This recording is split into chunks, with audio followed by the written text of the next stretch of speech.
welcome back to Recreational Garage, Lower Control Arms Part 2, Christmas Week Edition. In this video, we're going to see if we can't get these control arms attached to the car. As you can see here, I've got the Team Z lowers bolted up to the axle on both sides, and we have the torque boxes bolted to those Team Z lowers. So what we'll do is take and jack these up, just support them on the jack because it'll be easier. Then start taking a bunch of measurements and start marking these torque boxes up to see where we need to cut them so that they can weld to that frame rail up there. Anyway, let's see what we can get done. Hopefully we get those things tacked in place in this video. Let's get to it.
Well, I didn't get as far as I wanted to this week, but that's not surprising with the holiday.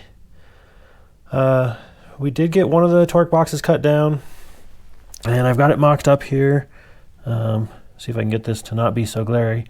So the control arm's in, but I need to take my time with this. When I jacked it up and got it flush with the bottom of the floor, it looked like it was twisted a little, so I added some spacers in there just to kind of start trying to figure that out.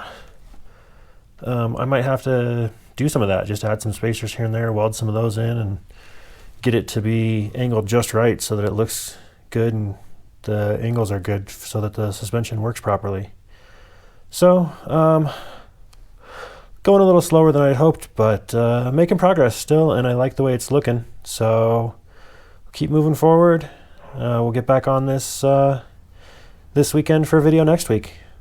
Hope everyone had a great Christmas or Hanukkah, whatever you celebrate. Thanks for watching, and we'll see you next time.